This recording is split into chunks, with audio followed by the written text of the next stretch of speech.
والصلاة والسلام على أشرف الأنبياء والمرسلين ومن تبعهم بإحسان وإيمان إلى يوم الدين وبعد. الحمدللہ بنعمته تتم الصالحات. یہ انتہائی مسرت کی بات ہے الحمدللہ کہ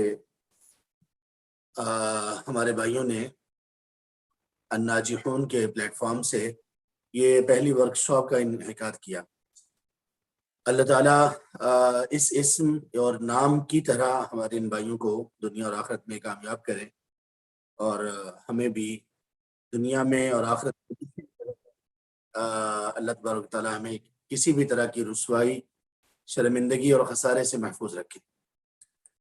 تو یہ یقیناً ایک بڑی خوش آئند بات ہے، اور اللہ کی طرف سے ایک اللہ کی جو منشا کا سلسلہ اور مشیت ہے کہ سب سے پہلے الناجحون پر یہ ورکشاپ کی جا رہی ہے، جو ورکشاپ جس کا مقصد ایک ایسے مہینے کو بہت ہی بہترین بنانے کی کوشش ہے کہ اس کا حق ادا ہو جائے. اور اس ورکشاپ کا نام بھی الحمدللہ ایسا ہی رکھا گیا کہ جس میں اس بات کی طرف اشارہ ہے کہ ہم کس طرح سے اس رمضان کو ایسا بنا سکتے ہیں کہ یہ ہماری زندگیوں کا بہترین رمضان بھی ہو اور بہت زیادہ پروڈکٹیو ہو اور بہت زیادہ بینیفیشل ہو ہمارے لیے. تو اللہ تعالیٰ سے دعا کے ساتھ کہ اللہ تعالیٰ ہمارے ان بھائیوں کو واقعی ہی دنیا اور آخرت میں ناجحون میں سے بنائیں، اور دنیا میں ناجحون کی جتنی بھی صفات ہیں وہ اللہ تعالیٰ ان بھائیوں کو بھی میسر کریں اور ہمیں بھی وہ عطا کریں، اور اسی طرح سے خیر کے کاموں میں آگے بڑھنے کی توفیق ہمیں نصیب کرتے رہیں. الحمدللہ، آمین یا رب. ہماری جو یہ ورکشاپ ہے رمضان سے متعلق ہے، استقبال رمضان، اور اس میں ہم انشاءاللہ یہ دیکھنے جا رہے ہیں کہ اللہ تبارک و تعالیٰ نے ہمارے اوپر جو رحمتیں اور جو عنایتیں کی ہیں ان کو حاصل کرنے کا طریقہ ہمارے پاس کیا ہوتا ہے اور کیا ہونا چاہیے.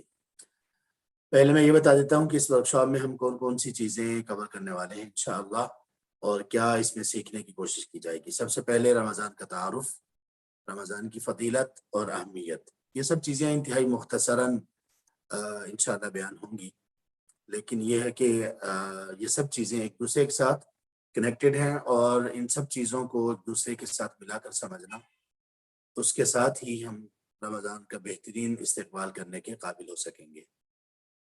تو جس شخص کو رمضان کا تعارف نہیں، وہ تعارف جو اللہ نے کروایا اور جو اس کی فضیلت اور اہمیت سے آگاہ نہیں، وہ رمضان کا نہ ہی استقبال ٹھیک سے کر سکتا اور نہ اس سے فائدہ اٹھا سکتا. اس لیے سب سے پہلی بات یہ ہے کہ ہم اس میں رمضان کا تعارف، فضیلت اور اہمیت سیکھیں گے انشاءاللہ. دوسرے نمبر پر ہم جو چیز ڈسکس کریں گے وہ یہ ہے کہ انسان کی جسمانی اور روحانی ضروریات. انسان جسم اور روح کا مجموعہ ہے، تو جس طرح سے جسم کی ضروریات ہیں اسی طرح سے روح کی ضروریات ہیں. جس طرح سے جسم کی ضروریات کو پورا کرنے کے لیے ہم بہت کچھ کرتے ہیں، اسی طرح سے روح کی ضروریات کو پورا کرنے کے لیے بھی ہمیں کچھ کرنا ہوگا. تو اس سلسلے میں ہمیں کیا کرنا چاہیے، اس میں ہم انشاءاللہ یہ سیکھیں گے. تیسرے نمبر پر ہم یہ سیکھیں گے کہ رمضان سے پہلے کرنے کے ہمارے کام کیا ہیں.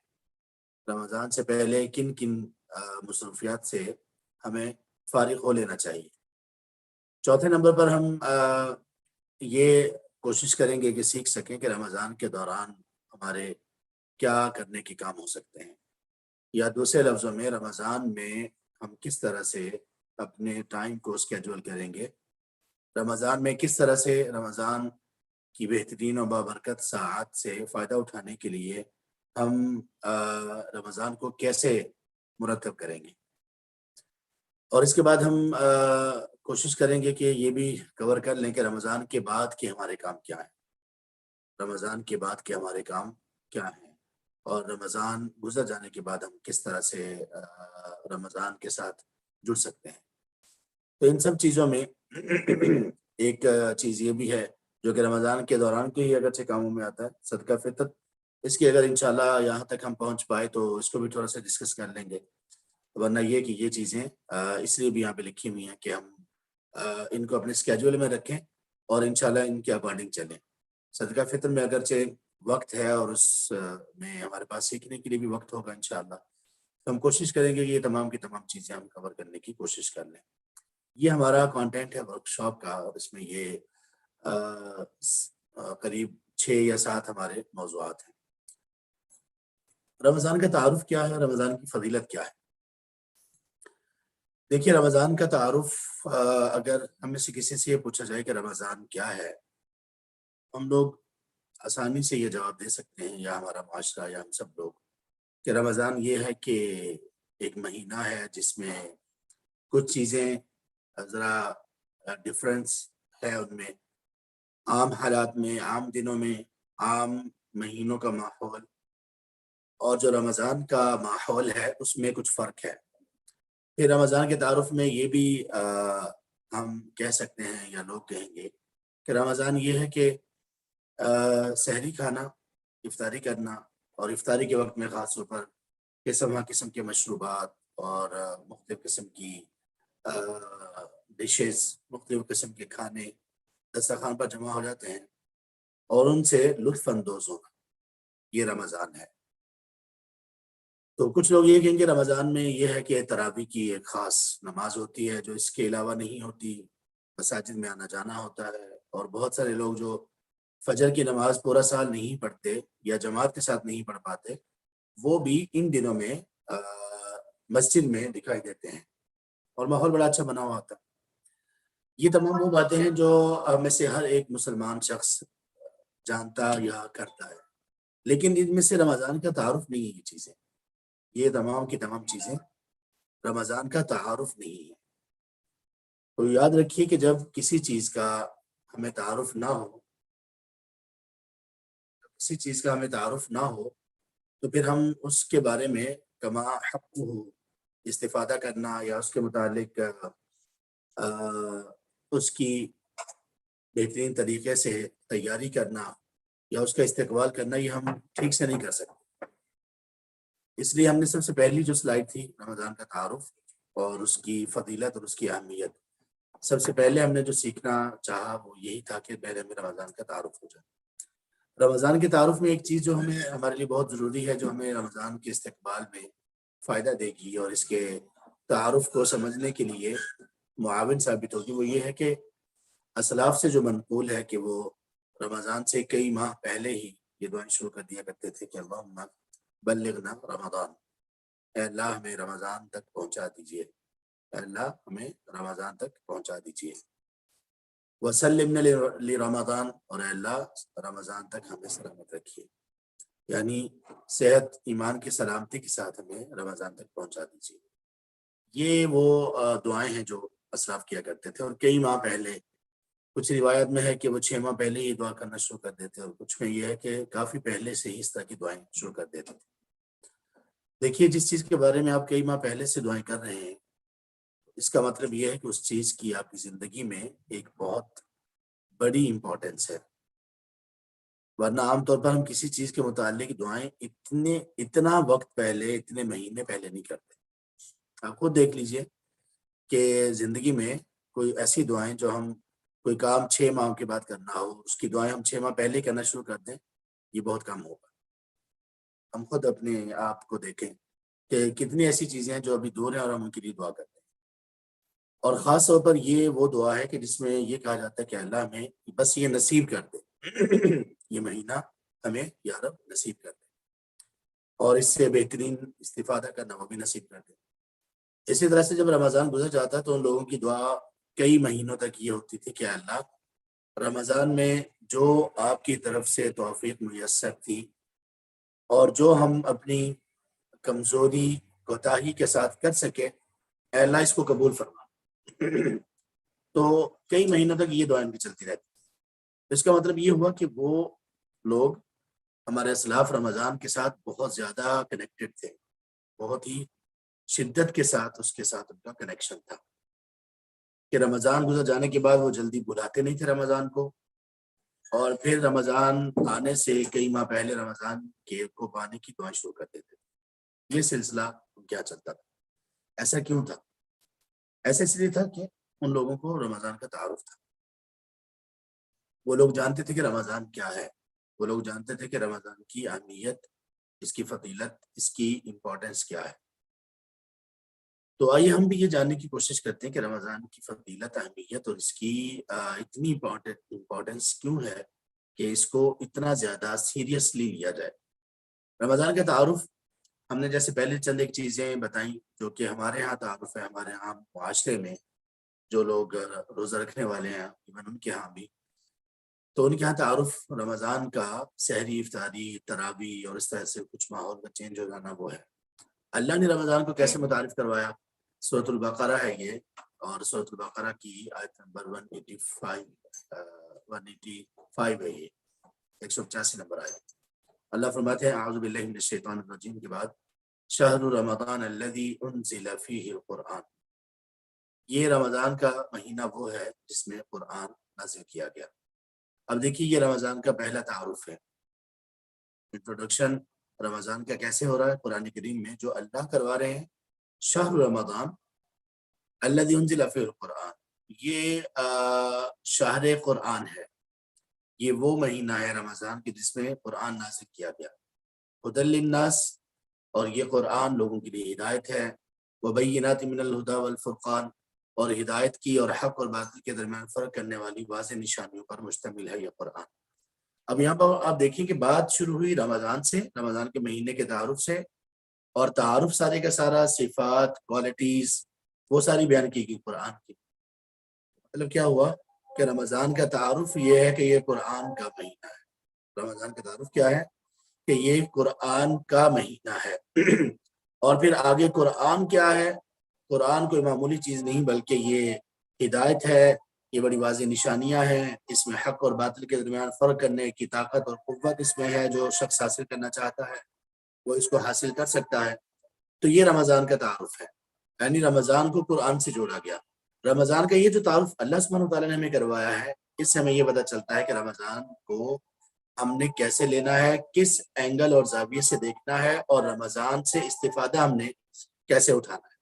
یہ ساری چیزیں صرف اس ایک آیت سے ہمیں معلوم ہو رہی کہ اللہ نے جب اس رمضان کو قرآن کے ساتھ جوڑ دیا اور اس رمضان کا ذکر صرف ایسے کیا کہ یہ قرآن کا مہینہ ہے، تو اس کا مطلب یہ کہ اصل رمضان اس شخص کے لیے ہے جس نے رمضان میں اپنے تعلق کو قرآن سے جوڑ لیا۔ انشاءاللہ یہیں سے شروع کرتے ہیں، یہاں پہ اذان ہماری ہو چکی ہے، تو مغرب کی نماز کے بعد ہم انشاءاللہ اس کو شروع کرتے ہیں۔ سبحانک اللہم و بحمدک، اشہد ان لا الہ الا انت، استغفرک۔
السلام علیکم ورحمۃ اللہ وبرکاتہ.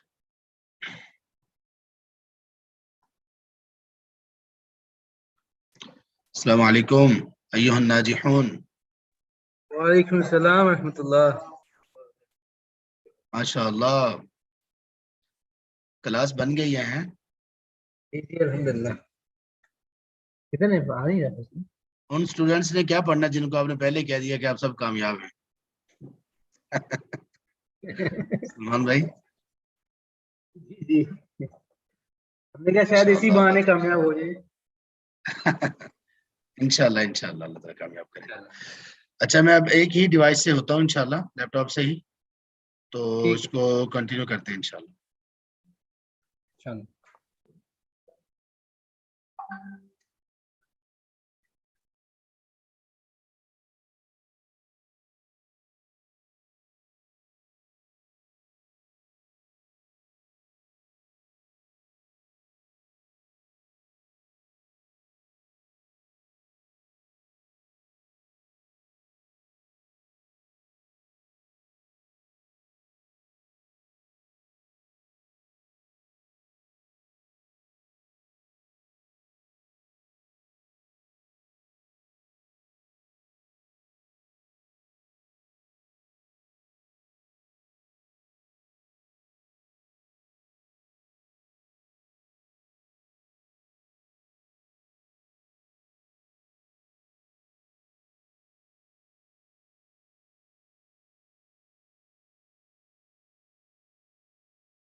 بسم اللہ والصلاۃ والسلام علی رسول اللہ وبعد.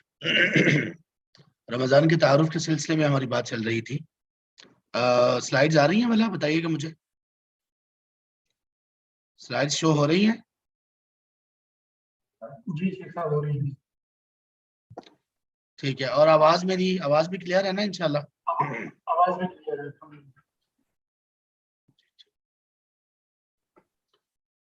تو رمضان کا تعارف یہ ہے کہ یہ قرآن کا مہینہ ہے. اللہ سبحانہ و تعالیٰ نے جتنی بھی چیزیں پیدا کی ہیں، جو مخلوقات ہیں، ان تمام مخلوقات میں اللہ تعالیٰ نے تفاوت رکھا ہے، درجہ بندی کی ہے. وہ مخلوقات اللہ کے فرشتوں کی صورت میں ہو، وہ مخلوقات انبیاء اور رسول علیہ السلام کی صورت میں ہوں، وہ انسانوں کی صورت میں ہوں، اور وہ غیر جاندار چیزوں کی صورت میں ہوں، پہاڑ، درخت، زمین کے ٹکڑے، اور اسی طرح سے نباتات، اشجار وغیرہ. اللہ نے سب میں تفاوت رکھا ہے. فرشتوں میں سب سے افضل کون ہے ہمیں معلوم ہے، سیدنا جبریل علیہ السلام اور میکائیل علیہ السلام اور اسرافیل. انبیاء اور رسول میں سب سے افضل کون ہے یہ ہم سب جانتے ہیں. انسانوں میں سب سے افضل کون ہے یہ بھی اللہ تبارک و تعالیٰ نے ہمیں بتا دیا کہ جو انبیاء کی راہ پر چلنے والے ہیں. اسی طرح سے اللہ تبارک و تعالیٰ نے نباتات میں سب سے افضل کیا چیز ہے، زمین کے خطے، زمین کے ٹکڑے، ان میں سب سے افضل ان اول بیت وضع للناس، مساجد میں سب سے افضل مساجد کون سی ہیں. اسی طرح سے مہینوں میں سب سے افضل مہینہ اللہ تعالیٰ نے رمضان جو رمضان مبارک ہے اس کو چنا اس کے لیے. یہ مہینہ اجتماعی طور پر سب سے افضل ہے، اجتماعی طور پر. تو اللہ تعالیٰ نے اس مہینے کا تعارف یہ کروایا کہ اس میں قرآن کریم کو نازل کیا گیا ہے، جس میں ہمارے لیے یہ سبق ہے کہ ہم قرآن کریم کو رمضان میں حاصل کرنے کی کوشش کر لیں جتنی ہو سکتی ہے. تو یہ رمضان کا تعارف بھی ہے اور رمضان سے سیکھنے کا اور اس کا طریقہ کار بھی یہی ہے. اس کے بعد پھر رمضان کیا ہے، اس کا تعارف جاننے کے لیے ہمیں اس کی فضیلت کا پتہ ہونا چاہیے، اس کی فضیلت اور اس کی اہمیت کا پتہ ہونا چاہیے. اور جب ہمیں کسی کام کی فضیلت اور اہمیت کا علم ہوتا ہے تو اس کو کرتے ہوئے ہماری اسپرچول جو ہوتی ہے حالت اور ہمارا محبت کا جو لیول ہوتا ہے وہ بڑھ جاتا ہے، بہت بڑھ جاتا ہے. بہت سارے لوگ اس وجہ سے عبادات، نماز ہو، روزہ ہو، اچھی طرح سے نہیں کر پاتے کیونکہ وہ جانتے نہیں ہیں کہ نماز کی فضیلت اور اہمیت کیا ہے، وضو کی فضیلت اور اہمیت کیا ہے، قرآن کریم کی تلاوت کی فضیلت اور اہمیت کیا ہے. اسی طرح سے بہت ساری اور عبادات کر رہے ہوتے ہیں، وہ ان کی روٹین کا حصہ ہوتی ہیں، وہ عادت بن چکی ہوتی ہیں، یا وہ ایسی پختہ ان کی زندگی کے ساتھ مرج ہو چکی ہوتی ہیں کہ وہ چھوڑنے کا تصور بھی نہیں ہوتا ان میں. یہ سب چل رہا ہوتا ہے. لیکن وہ لوگ اس عبادت کے ذریعے سے کوئی دل میں فیلنگز محسوس نہیں کرتے. میں بھائیوں سے ایک بات کہتا ہوں، آپ لوگ اس بات کو بہت اچھی طرح سے سمجھ لیجئے.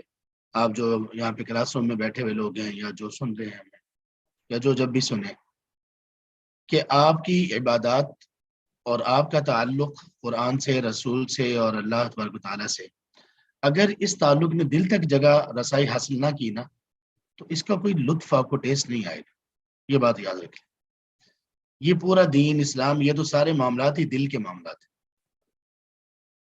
آگے ہم انشاءاللہ ذکر کریں گے وہ انسان کی فزیکل نیڈز اور انسان کی اسپرچول نیڈز، اس میں یہی نقطہ ہم اٹھانے والے ہیں.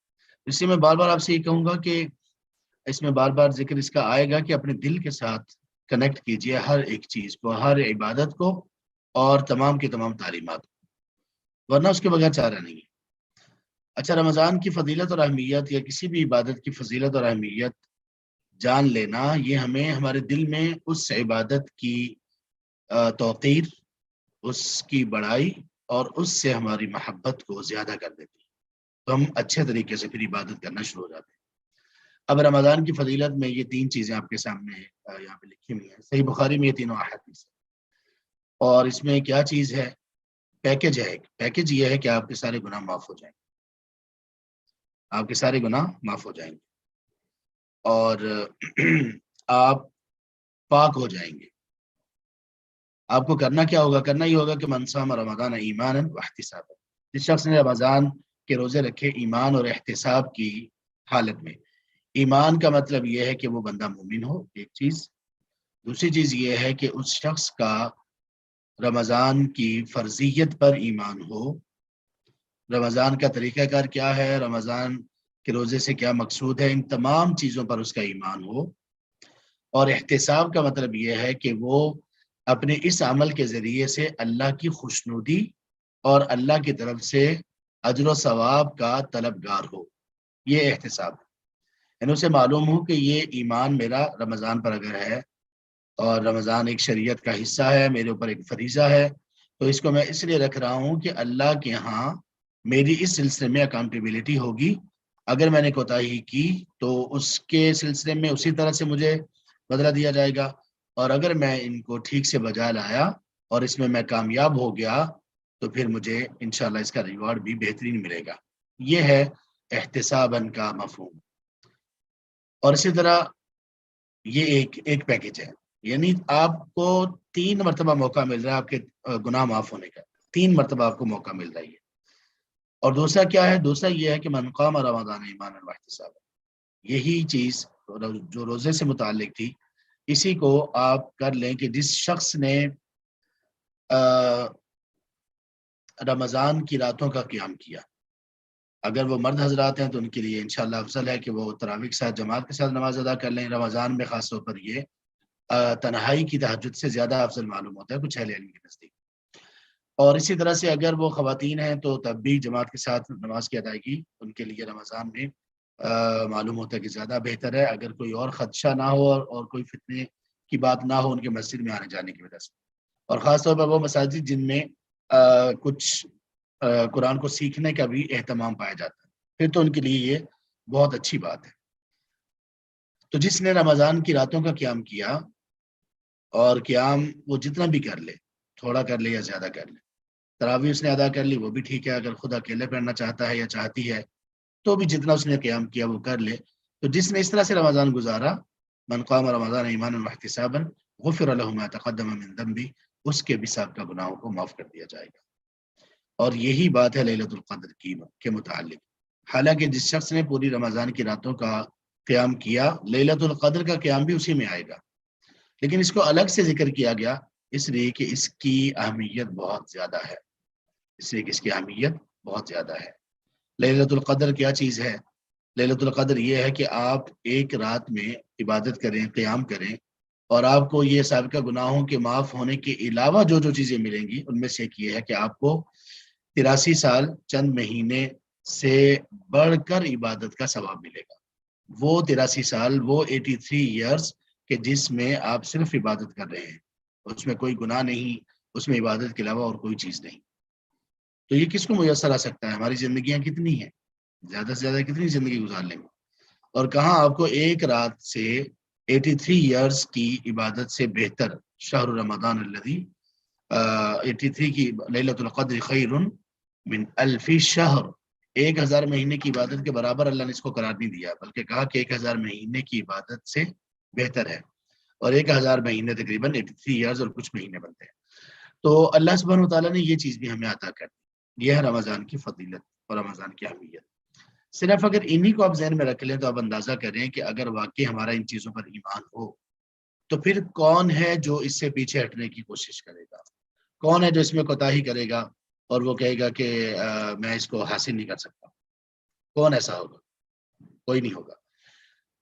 اب آئیے انسان کی جسمانی اور روحانی ضروریات، اس کے متعلق ہم بات کریں۔ اس میں کچھ چیزیں تھیں وہ بس سلائیڈ میں بھی شو آپ کو نہیں ہو رہی ہوں گی، ان کو اس میں ایڈ کیا نہیں جا سکا۔ انسان کی جسمانی ضروریات کے متعلق دیکھیے کہ ہم سب لوگ، ہمارے جسم کی ایک نیڈ ہے۔ ہم دن میں 1 مرتبہ یا 2 مرتبہ یا 3 مرتبہ کھاتے ہیں، ہم دن میں کئی مرتبہ پیتے ہیں، ہم دن میں کئی مرتبہ واش روم جاتے ہیں۔ اسی طرح سے اپنے جسم کو بیماریوں سے محفوظ رکھنے کے لیے، یا اگر اللہ نہ کرے کوئی بیماری، کوئی زخم، کوئی چوٹ ہے، اس سے شفا کے لیے یا اس سے کیور کے لیے ہم سب کچھ کرتے ہیں۔ اسی طرح سے ہم مختلف قسم کے آئل استعمال کرتے ہیں، کریم فارم میں کچھ چیزیں استعمال کرتے ہیں، مرد و خواتین دونوں ہی۔ اسی طرح ہم پرفیوم استعمال کرتے ہیں، عطر استعمال کرتے ہیں۔ یہ سب چیزیں ہم کیوں کر رہے ہیں؟ ہم اپنے جسم کو بہتر بنانے کے لیے، اپنے جسم کو خوشنما بنانے کے لیے، خوبصورتی کے لیے۔ ہمارا لباس ہماری جسمانی ضرورت بھی ہے اور جسمانی خوبصورتی بھی ہے، کھانا پینا ہمارے جسم کی ضرورت بھی ہے اور اس کی خوبصورتی بھی ہے، اسی طرح سے دیگر چیزیں۔ لیکن ہماری روحانی ضروریات کیا ہے؟ ہماری روح کی ضرورت بھی کوئی ہے یا نہیں؟ اگر ہے تو وہ کیا ہے؟ یہ وہ پوائنٹ ہے جس کی طرف ہمیں آنا ہے، یہ وہ چیز ہے جس کی طرف ہمیں اپنی تمام عبادات کو جوڑنا ہے۔ دیکھیے اللہ تعالیٰ نے قرآن کریم میں فرمایا سورہ الذاریات میں اور آیت نمبر 20-22 قریب انہی آیات میں اللہ کا یہ فرمان ہے، اعوذ باللہ من الشیطان الرجیم کے بعد وفی السماء رزقکم وما توعدون، کہ آسمانوں میں تمہارا رزق ہے اور وہ چیزیں جس کا تم سے وعدہ کیا جاتا ہے۔ یہاں پہ اللہ نے کہا کہ تمہارا رزق آسمانوں میں ہے۔ آسمانوں میں ہمارا رزق جسمانی اعتبار سے بھی ہے، روحانی اعتبار سے بھی ہے۔ جسمانی اعتبار سے ایسے کہ جو ہمیں زمین سے ملے گا اس کا فیصلہ وہاں اللہ کے پاس ہوتا ہے، اوپر۔ اللہ نے جتنا ہمیں فیصلہ کر دیا دینا ہے اتنا ہی ملے گا، اس سے زیادہ نہیں مل سکتا۔ اللہ نے جس کے بارے میں ہمیں فیصلہ کر لیا کہ یہ ہمیں ملے گا، وہ ہمیں مل کے رہے گا، ساری دنیا چھیننے کی کوشش کر لے کوئی نہیں چھین سکتا۔ اور اللہ نے جس لقمے کے بارے میں فیصلہ کر لیا کہ وہ میرے منہ میں نہیں جائے گا، میں منہ تک لے آؤں، منہ میں ڈال بھی لوں تو وہ میرے حلق سے نیچے نہیں جا سکتا، جس کے بارے میں فیصلہ سنا۔ وفی السماء رزقکم، لوگ اپنے رزق کے لیے جتنا ادھر ادھر مارا پھرتے ہیں، اگر اس سے تھوڑا سا کم اپنے رب کے سامنے سر بسجود ہو جائیں اور اپنے رب کے سامنے گر پڑیں، گڑ گڑا پڑیں، تو اللہ دنیا ممکن ہے کہ ان کے پاؤں میں لا کر دیر کر دے۔ وہ فی السماء رزقکم، رزق لوگوں کے پاس نہیں ہے۔ آپ کی جاب ہے، آپ کی نوکری ہے، آپ کو کوئی اس میں مشکل پیش آئی، کسی کی طرف سے یہ ہوا کہ بس ابھی مجھے فائر کر دیا جائے گا یا باقی نہیں رہے گی، سبحان اللہ، کیا مسئلہ ہے؟ آپ کے رزق کے فیصلے لوگوں کے ہاتھوں میں نہیں ہیں، آپ کے رزق کے فیصلے کہیں اور ہوتے ہیں، آپ کا رزق ہی کسی اور جگہ پر ہو۔ فی السماء رزقکم، یہ سورہ ذاریات ہے، اور اسی میں کچھ آگے جا کر اللہ نے فرمایا آیت نمبر 57-58، آپ دیکھیے، ان اللہ هو الرزاق، ان اللہ هو الرزاق، یقین کر لو کہ اللہ ہی وہ ذات ہے جو رزاق ہے، دینے والی ذات اللہ تعالیٰ کی ہے۔ اچھا، اب یہ جو رزق ہے جو اللہ نے کہا آسمانوں میں ہے، ایک تو جسم کا ہو گیا، روح کا کیا ہے؟ امام ابن قیم رحمہ اللہ نے ایک جگہ پر لکھا، اور اس کو امام ابن عثیمین رحمہ اللہ نے بھی اپنی تفسیر وغیرہ میں کچھ جگہوں پر اس کو ذکر کیا، وہ یہ ہے کہ رسول اللہ صلی اللہ علیہ وسلم سے جو دعائیں منقول ہیں، خاص طور پر صبح کے وقت پڑھنے کی یا اٹھ کے پڑھنے کی، بیداری کے وقت صبح اٹھتے ہوئے، یا دعا استفتاح کے طور پر تہجد میں، ان میں ایک یہ بھی ہے اللہم رب جبرائیل و میکائیل و اسرافیل، اس دعا کا یہ حصہ بھی ہے، اے اللہ، اے جبریل کے رب، اے میکائیل کے رب، اور اے اسرافیل کے رب۔ اس پر شیخ بحث کرتے ہیں کہ ان تین ہی فرشتوں کا نام کیوں لیا؟ تو اس میں وہ نقطہ یہ بیان کرتے ہیں کہ اس لیے کہ یہ تینوں وہ فرشتے ہیں کہ جن کے ہاتھ میں ہماری زندگی ہے۔ تینوں کے ہاتھ میں کون سی زندگی ہے؟ جبریل علیہ السلام کے ہاتھ میں، یا جبریل علیہ السلام کے سپرد اللہ تعالیٰ نے اس زندگی کو کیا جو ہماری حقیقی زندگی ہے، اور وہ ہے حیات القلب، حیات الروح، دل کی اور روح کی زندگی۔ اور وہ کیسے ان کے سپرد کی گئی کہ جبریل علیہ السلام روح اور دل کی خوراک اور زندگی جس سے چل سکتی ہے وہ چیز لے کر نازل ہوتے تھے، اور وہ ہے وحی، اللہ کی نازل کردہ تعلیمات۔ یہ ہے ہماری روحانی ضرورت، ہماری اسپرچول نیڈ، یہ ہے جس سے ہم کتنے دور جا چکے ہیں، اور یہی وہ چیز ہے جو انسان میں مسنگ رہتی ہے۔ کتنے ایسے لوگ ہیں جو کہتے ہیں کہ ہم نے دنیا کی ہر لذت کو چکھ لیا، یہاں تک کہ ہر گناہ کر لیا ہم نے، لیکن اس کے باوجود ہمارے اندر ایک چیز مسنگ تھی۔ ہمیں قرار نہیں ملتا تھا، ہمیں چین نہیں تھا، ہمیں لگتا تھا کہ کوئی ایسی چیز ہے جو ہم سے ابھی تک ہمیں مل نہیں سکی۔ تو وہ کیا چیز تھی؟ وہ یہی چیز ہے جو جب ان کو بعد میں وہ چیز ملی تو ان کو پوری زندگی میں قرار آ گیا۔ اس کے بعد ان کے پاس مال و دولت اتنی زیادہ نہیں تھی، ان کے پاس کوئی گناہ، کوئی دنیاوی لذتیں نہیں تھی، لیکن سکون، اطمینان ایسا تھا کہ جیسے زندگی پوری ہو چکی۔ یہ ہے ہماری اسپرچول نیڈ۔ تو جبریل علیہ السلام ہماری روحانی زندگی پر مامور ہیں، وحی وہ لے کر آتے ہیں، اس وحی میں ہے ہماری روحانی زندگی۔ اسی لیے اللہ تعالیٰ نے فرمایا کہ جبریل علیہ السلام نزل به الروح الامین علی قلبک، اے پیغمبر آپ کے دل پر وہ یہ وحی لے کر نازل ہوئے، یہ دل کی خوراک ہے۔ اسی طرح میکائیل ہیں، میکائیل کے پاس بارش وغیرہ ان چیزوں کو اللہ تبارک و تعالیٰ نے ان پر ان کو مامور کر رکھا ہے، اور اس میں ہمارے جسم کی زندگی ہے۔ اور اسرافیل علیہ السلام، ان کے ہاتھ میں کون سی زندگی ہے؟ جب ایک مرتبہ سب لوگ فوت ہو جائیں گے، ان کو موت دے دی جائے گی، تو اس کے بعد پھر وہ جب سور میں پھونکیں گے تو پھر زندگی ملے گی۔ تو ان کے پاس بھی سب لوگوں کے فوت ہونے کے بعد جو زندگی ہے اللہ نے اس پر ان کو معمور کر رکھا۔ اس لیے صبح کے وقت رسول اللہ صلی اللہ علیہ وسلم اپنی دعا میں ان تین فرشتوں کا خاص طور پر ذکر کیا کرتے تھے، اللہم رب جبرائیل و میکائیل و اسرافیل اعذنی من حر النار و عذاب القبر۔ یہ آپ کی دعا کا حصہ تھی یہ چیز۔ تو اس میں ہمیں معلوم ہو گیا کہ ہماری روحانی ضرورت کیا ہے۔ اب جسمانی ضروریات تو ہم پورا سال پوری کرتے رہتے ہیں، لیکن روحانی ضروریات ہماری کبھی کبھی پورا سال پوری نہیں ہوتی، تو ہم رمضان میں اس کو پورا کرتے ہیں۔ حالانکہ ہر عبادت ہماری روحانی ضرورت کو پورا کرنے کے لیے، اور قرآن یہ اور حدیث، یہ جو تعلیمات ہیں یہ ساری کی ساری ہماری روحانی، ہماری اسپرچول لائف، اس کو زندگی بخشنے کے لیے اور ادا کرنے کے لیے.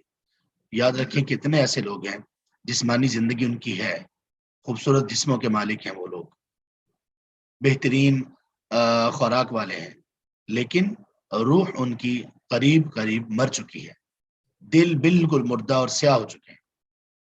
تو یہ لوگ اللہ کے ہاں زندگی نہیں پاتے، اللہ کے ہاں یہ لوگ زندہ میں شمار نہیں ہوتے. یہ لوگ جس طرح سے وہ لوگ جو اپنی آنکھوں سے وہ فائدہ نہیں اٹھاتے کہ جو ان کو اللہ کے قریب کر دے، اللہ کے ہاں یہ لوگ دیکھنے والے بینا نہیں ہیں بلکہ اندھے ہیں. صم بکم عمی، یہ کن لوگوں کو کہا گیا؟ یہ ان لوگوں کو کہا گیا. قرآن کریم میں یہ 2 جگہ پر آیت ہے، دونوں سورۃ البقرہ میں ہے. ایک میں کانٹیکسٹ ہے اس آیت کا منافقین کے بارے میں، جو آیت 20 ہے سورۃ البقرہ کی، اس میں یہ کہا گیا منافقین کے متعلق. اور پھر اس کے بعد یہ آیت آتی ہے، آیت نمبر 173 یا اس کے قریب قریب سورۃ البقرہ میں، وہاں یہ کہا گیا کفار کو. تو منافقین اور کفار کو صم بکم عمی، گنگا بہرا اور اندھا کیوں کہا گیا؟ اس لیے کہ وہ دل سے وہ کام نہیں لے رہے، عقل شعور سے وہ کام نہیں لے رہے، آنکھوں سے اور اپنے کانوں سے وہ کام نہیں لے رہے جو ان کو اللہ کے قریب کر دے، جو ان کو کام لینا چاہیے. اسی طرح سے اللہ نے کہا کہ جو جہنم میں جانے والے لوگ ہیں، سورہ اعراف کی آیت نمبر 179 میں، لہم قلوب لا یفقہون بہا، ان کی کیا علامات ہیں؟ دل ہیں، شعور اور عقل، فہم ادراک ان کو ہے، لیکن اس کو اللہ کے لیے استعمال نہیں کرتے. وَلَهُمْ أَعْيُنٌ لَا يُبْصِرُونَ بِهَا، آنکھیں ہیں لیکن اس کے ساتھ دیکھتے نہیں ہیں وہ چیزیں جو اللہ کے قریب کرتے ہیں. آذان لا يسمعون بها، کان ہے لیکن سنتے نہیں ہیں. اولئک کالانعام، اللہ فرماتے ہیں یہ لوگ ہیں جانوروں کی طرح کے، بل ہم اضل، بلکہ ان سے بھی زیادہ گمراہ ترین. تو یہ صورتحال ہے. یہ سب چیزیں میں آپ لوگوں سے کہتا ہوں کہ ان کو دل تک جگہ دیں، یہ ان ساری تعلیمات کو دل تک جگہ دیں، عبادات کو دل تک رسائی دیں. عبادات میں فیلنگز آپ فیل کریں، کہ آپ فیل کریں کہ آپ کس کے سامنے کھڑے ہیں، آپ فیل کریں کہ آپ کیا کہہ رہے ہیں، آپ فیل کریں کہ آپ نماز میں جھک رہے ہیں، رکوع آپ کر رہے ہیں، سجدہ کر رہے ہیں. یہ سارا کچھ کیوں ہے؟ یہ صرف عادات یا صرف یہ ایک فزیکل ایک ایکٹیویٹی نہیں ہے، اس کا تعلق دل کے ساتھ ہے. آپ جھک رہے ہیں، اس کا مطلب یہ کہ یہ آپ کی عاجزی، آپ کی انکساری، آپ کی تذلل اس کی علامت ہے. اور جب آپ نے اپنی زبین نیاز کو زمین پر رکھ دیا تو اس سے بڑھ کر عاجزی کی کوئی چیز ہے ہی نہیں، اور اس سے بڑھ کر عاجزی کی کوئی چیز نہیں ہے. آپ فیل کریں کہ آپ سجدہ کر رہے ہیں، کس ذات کو کر رہے ہیں، کس قدر اس میں بندگی کی علامت ہے، کس قدر اس میں محبت ہے.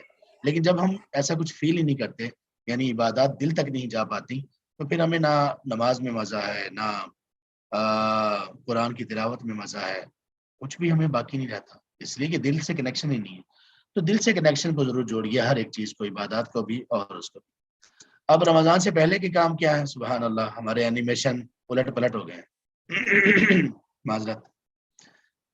سب سے پہلی چیز یہ ہے، ہم پہلے جو کرنے کے کام ہے نا، وہ التجائیں کیجیے، دعائیں کیجیے کہ اللہ تعالیٰ ہمیں خیر کے ساتھ، وہی جو ہمارے اسلاف کیا کرتے تھے، کہ اللہ تعالیٰ ہمیں خیر کے ساتھ رمضان تک پہنچا دیں، اور رمضان تک صحت، سلامتی اور ایمان کی بھرپور حالت میں اللہ ہمیں رمضان میں داخل کریں، اور اس طرح سے ہم رمضان سے نکلیں کہ اللہ ہم سے راضی ہو چکے ہوں، اور ہمارا نام ان لوگوں کی لسٹ میں لکھا جا چکا ہو جن کو اللہ نے آگ سے اور جہنم سے آزاد کر دی.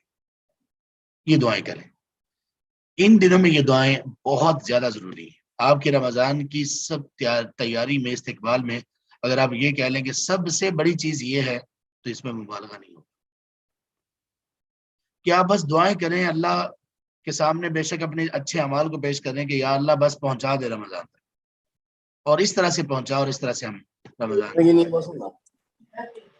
آپ یہ دیکھیے کہ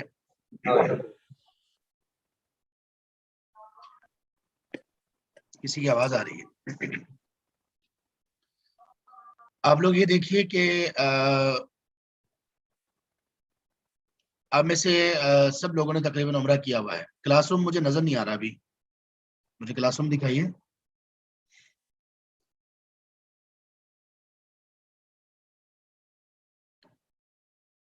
جی سلمان بھی سن رہے ہیں آپ لوگ؟ جی جی سن رہے ہیں جی. وہ جی شاید وہ آپ کو چینل پن کرنا پڑے گا کیونکہ اسکرین شیئر کی ہوئی ہے نا. اچھا اچھا، کیوں پہلے آ رہا تھا میرے پاس، ویڈیو آ رہی تھی آپ لوگوں کی کلاس روم کی، دیکھ رہا تھا. آپ کیم آن کیجیے، میرا خیال آ جائے گی. مجھے بتائیں. کر کے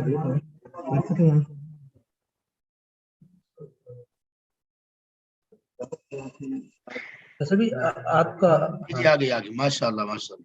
سلمان بھائی بہت پیارے ہیں آپ ماشاء اللہ. میں پیچھے بیٹھا ہوں، نظر نہیں آ رہا. اچھا، ابھی آپ پہ کیمرہ ہے اس لیے میں نے سے کہا. ابھی صرف آپ نظر آ رہے ہیں اور ساتھ ایک اور بھائی بیٹھے ہوئے ہیں، وہ بھی اچھے ہیں ماشاء اللہ. یہ ہاتھ کھڑا کرے سارے نظر آئے شیخ. نہیں آپ کیمرہ آپ کی طرف ہے. اچھا یہ کوئی اور کیمرہ چل رہا ہے، یہ کوئی اور. اللہ اکبر، یہ تو خطرناک بات ہے. اچھا وہ آپ اپنا ادھر سے آن کریں پیسے. کلاس روم والا کیمرہ آن کر دیجیے پہلے جیسے آن تھا. آپ لوگوں سے میں سوال یہ پوچھتا ہوں، اللہ اگر کیمرہ تب تک آن ہو جائے، کہ آپ لوگوں میں سے حج اور عمرہ کس کس نے کیا ہوا ہے؟ اور خاص طور پر چلیں ایک دوبارہ پوچھتا ہوں، آپ میں سے حج کس کس نے کیا ہوا ہے؟ ماشاء اللہ، ایک حج شخص نے کیا ہوا ہے. 2-4 عمرہ نے کس کیا. کس نے کیا ہوا ہے؟ عمرہ ماشاء اللہ تبارک الرحمن. اچھا ایک سوال کا مجھے جواب دیجئے کہ حرم میں، حرم مکی ہو یا حرم مدنی ہو، اس میں کتنی نمازیں ہوتی ہیں؟ 3 4 یا 5؟ 5 نا. 10. اس میں کتنی نمازوں کی جماعت ہوتی ہے؟ 5 نمازوں. ایسا ہی ہے. 5 نمازوں کے ساتھ ہر نماز کے بعد ایک اور نماز بھی ہوتی ہے، وہ کون سی نماز ہے؟ نماز جنازہ. اب آپ تھوڑا سا تصور کریں کہ رمضان ہو یا حج، خاص طور پر حج. کچھ مرتبہ حج کے موقع پر وہاں اللہ تبارک و تعالیٰ نے توفیق دی مکہ میں، تو حج کے طریقہ سکھانے کے لیے ہم مختلف بلڈنگز میں جاتے تھے پاکستانی، تو ان کے سامنے ایک چیز ہم رکھتے تھے، وہی میں آپ لوگوں کے سامنے رکھ رہا ہوں، اس اعتبار سے کہ ہمیں اللہ کے سامنے التجائیں کتنی کرنی چاہیے کہ یا رب ہمیں رمضان تک پہنچا دیں. دیکھیں دنیا بھر سے لوگ آئے ہوئے ہیں حج کرنے کے لیے یا عمرہ کرنے کے لیے، اور وہ وہاں پر پہنچ بھی گئے، انہوں نے حج شروع بھی کر دیا، یعنی حج تمتع اگر کرنا ہے تو عمرہ کر لیا، بعد میں احرام کھول لیا. لیکن اللہ کی طرف سے ان کے نصیب میں حج کرنا نہیں تھا. یہ جو لوگ وہاں پر فوت ہوتے ہیں، جن کا ہم جنازہ پڑھ رہے ہوتے ہیں، یہ کون سے لوگ ہیں؟ واللہ یہ وہی لوگ ہیں جو حج وغیرہ کرنے کے لیے کتنے لمبے لمبے سفر کر کے آئے ہیں. وہاں کے مقامی لوگ بھی ہوتے ہیں، لیکن زیادہ تعداد ان لوگوں کی ہوتی ہے جو حجاج ہوتے ہیں. وہاں پہنچنے کے باوجود وہ حج نہیں کر پائے. کبھی یہ ہوتا ہے نا کہ بندہ یہاں سے سفر ہی نہ کرے، اس کا حج میں نام ہی نہیں آ رہا، وہ حج کرنے کے لیے اس کو وسائل مہیا نہیں ہوئے. نہیں، یہ سب کچھ ہو چکا ہے، پہنچ چکے ہیں وہاں پر، حج شروع بھی کر دیا ہے. لیکن اس کے باوجود عمرہ کرنے کے بعد حج کے ایام 8 ذوالحج سے پہلے کوئی ایسا معاملہ بن گیا. کچھ ایسے لوگ بھی ہم نے دیکھے کہ وہ وہاں پر موجود ہیں، زندہ ہیں، حج نہیں کر سکے، یا ایسی بیماری نہ لیا، یا اتنے بیمار ہوئے، یا کوئی ایسا حادثہ ہو گیا کہ حج نہیں کر سکے. تو یہ بڑے نصیب کی باتیں ہیں، بڑے نصیب کی باتیں ہیں. ہم میں سے کسی کو معلوم نہیں کہ اللہ تعالیٰ نے اس کے لیے کتنا وقت لکھا ہوا ہے. تو اس لیے یہ رمضان سے پہلے کے جو کرنے کے کام ہیں، ان میں سب سے پہلا یہ کام ہے بہت عاجزی، انکساری اور گڑ گڑا کر اللہ تعالیٰ سے دعا کیجیے کہ اللہ آپ اپنی رحمت سے، اپنی توفیق سے یا رب ہمیں رمضان تک پہنچا دیجیے، ایمان صحت کی بہترین سلامتی کے ساتھ، اور رمضان سے اس طرح سے ہمیں نکالنے کہ آپ ہم سے راضی ہو چکے ہوں اور آپ ہمیں معاف کر چکے. دوسرے نمبر پر جو ہمیں کرنا چاہیے کام، وہ یہ ہے کہ اپنے اوقات کو مرتب کر لیجیے. اپنے اوقات کو کیسے مرتب کریں گے آپ؟ کہ آپ نے رمضان میں کس طرح سے عبادات کا اسکیجول، اور کس طرح سے آپ نے رمضان میں پوری ترتیب لگانی ہے. اگر آپ جاب کرتے ہیں یا آپ جاب نہیں کرتے، آپ مرد ہیں، آپ خاتون ہیں، رمضان میں آپ نے کیا کیا کرنا ہے؟ اپنی تنہائی کی عبادات کب کرنی ہے؟ تلاوت کے لیے کون کون سا وقت رکھنا ہے؟ آپ نے اذکار کے لیے کون کون سا وقت رکھنا ہے؟ آپ نے تنہائی میں اللہ سے باتیں کرنے کے لیے کون سا وقت رکھنا ہے، آپ نے تراویح کس مسجد میں ادا کرنی ہے، آپ کو وہاں جانے کے لیے کتنا وقت لگے گا، آپ نے وہاں جانے کے لیے اور کس کس کو ساتھ آپ تیار کریں گے، کس کس کو آپ فیسیلیٹیٹ کر سکتے ہیں، اور اسی طرح سے رمضان میں کیا کیا کلاسز آپ کو جوائن کرنی ہے، یہ سارا وقت اپنے پہلے مرتب کر لیجیے۔ رمضان ایک سیزن ہے نیکیوں کا اور اللہ کی رحمت کو حاصل کرنے کا۔ اسی طرح جیسے وہ ٹیلر ماسٹرز ہوتے ہیں ان کے لیے رمضان وغیرہ، یا دوسرے جتنے بھی دکاندار ہیں پوری امت مسلمہ میں، ان کے لیے رمضان سیزن ہوتا ہے اپنے بزنس کا۔ مومن کے لیے رمضان نیکیوں کا سیزن ہے، اور آپ جانتے ہیں کہ جن لوگوں کی شاپس پر ان کا سیزن شروع ہوتا ہے تو وہاں پر وہ زیادہ وقت دیتے ہیں، ان کی دکان پر ملازمین کی تعداد بڑھ جاتی ہے۔ اگر شاپ پہلے اس کی ٹائمنگ تھی دن میں 24 گھنٹوں میں 8 یا 10 گھنٹے شاپ اوپن کرتے تھے، تو اب وہ 18-20 گھنٹے اوپن کرتے ہیں، اور رمضان کے آخر میں جا کر تو وہ 24 گھنٹے ان کو اوپن رکھتے ہیں۔ کیوں؟ سیزن ہے۔ تو رمضان ایک سیزن ہے، اس کے لیے پہلے سے ہی تیاری کر لیجیے، مرتب کر لیجیے، اپنی لسٹ کو مرتب کر لیجیے، وقت کو مرتب کر لیجیے کہ آپ نے کیا کرنا ہے۔ تیسرے نمبر پر یہ ہے کہ اپنی عبادات کی لسٹ بنا لیجیے۔ اس میں 2 چیزیں ضرور کیجیے، میں آپ لوگوں کو نصیحت کرتا ہوں، خود کو بھی۔ ایک ہے کہ تنہائی میں اللہ سے دعا کرنا اور اذکار کرنا، تنہائی والے یہ ضرور کریں کہ تنہائی میں آپ اپنے آپ کو وقت تو دینا۔ اس میں تنہائی کا مطلب یہ کہ موبائل بھی آپ کے پاس نہ ہو، آپ ہوں اور آپ کا رب، اور خوب باتیں کریں اللہ تعالیٰ سے، اقرار کریں اپنے گناہوں کا، غلطیوں کا، اللہ کی نعمتوں کا اقرار کریں، اللہ تعالیٰ سے کچھ ایگریمنٹ کریں، اللہ تعالیٰ سے کچھ وعدے کریں، اللہ تعالیٰ سے مانگے جو مانگنا چاہتے ہیں آپ، لیکن بات کریں، محسوس کریں اس تعلق کو جو آپ کا اور اللہ کے درمیان ہو، اس کو محسوس کریں، اور یہ صرف تنہائی میں محسوس ہو، اس کے علاوہ محسوس نہیں ہوگا۔ اس پریزنٹیشن کا ہم نے ایک چیز کو جس کو ہم نے حصہ بنایا یا جس پہ ہم بات کرتے ہیں وہ ہے لیلۃ القدر۔ لیلۃ القدر لیلۃ القدر سوری اعتکاف کی بات کر رہا ہوں۔ اعتکاف کے مقاصد کیا کیا ہے؟ اعتکاف کا بنیادی مقصد لیلۃ القدر کو پانا ہے، اور اس کے علاوہ اعتکاف کے طریقہ کار اور اعتکاف کے مقاصد میں یہ شامل ہے کہ آپ لوگوں کو تنہائی مل سکے آپ کے اور آپ کے رب کے ساتھ، آپ کو تنہائی مل سکے اپنے رب کے ساتھ، آپ اپنے رب سے باتیں کر سکیں، آپ اپنے رب نے جو آپ کو آپ کے رب نے جو آپ کو وجود دیا ہے اور جو صلاحیتیں دی ہیں آپ ان پر غور و فکر کر سکیں۔ اس لیے اعتکاف کی مشروعیت میں یہ سب اس کے مقاصد اور حکمتوں میں یہ چیزیں آتی ہیں۔ رسول اللہ صلی اللہ علیہ وسلم کو یہ بات بڑی پسند تھی کہ وہ تنہائی میں کچھ سوچیں، اور آپ نبوت سے پہلے حالانکہ آپ کے گھر میں ایک انتہا درجے کی وفادار، سلیقہ شعار، مددگار اور قربانی دینے والی بیوی موجود تھی، سیدہ خدیجہ رضی اللہ عنہ۔ اس کے باوجود آپ صلی اللہ علیہ وسلم ہر کچھ دن کے بعد چند دنوں کے لیے غار حرا چلے جاتے تھے، تنہائی میں کچھ سوچو بچار کرتے تھے، اور وہی جو چیز مسنگ آپ کو لگ رہی تھی زندگی میں کچھ کمی ہے، آپ کوشش کرتے تھے کہ میں فائنڈ آؤٹ کروں گی وہ کیا ہے، اور پھر آپ دیکھیں کہ اللہ تعالیٰ نے آپ صلی اللہ علیہ وسلم پر وحی نازل کرنے کے لیے کون سی جگہ کو چنا۔ مسجد حرام کو نہیں چنا سب سے پہلی وحی نازل کرنے کے لیے، اس جگہ کو چنا جس جگہ آپ اس مسنگ پارٹ کو تلاش کرنے کے لیے، اس کے متعلق سوچنے کے لیے جاتے تھے، غار حرا۔ اتنا اللہ تعالیٰ کو یہ انداز پسند آیا، اور پھر اس کے بعد اللہ تعالیٰ نے اس کو شریعت کا حصہ بھی بنا دیا، اور اس میں 2 چیزیں ایسی مشروع کی جن میں آپ کو تنہائی ملتی ہے، ایک ہے تہجد اور ایک ہے اعتکاف۔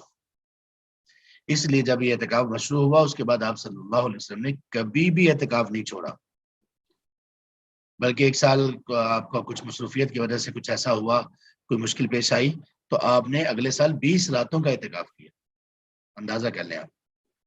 تو اس طرح سے عبادات کی لسٹ مرتب کریں کہ میں نے کیا کیا کرنا ہے، اگر اعتکاف کرنا ہے تو کہاں پر کرنا ہے، کیا سلسلہ اس کا ہوگا، تو یہ رمضان سے پہلے کے کرنے کے کام۔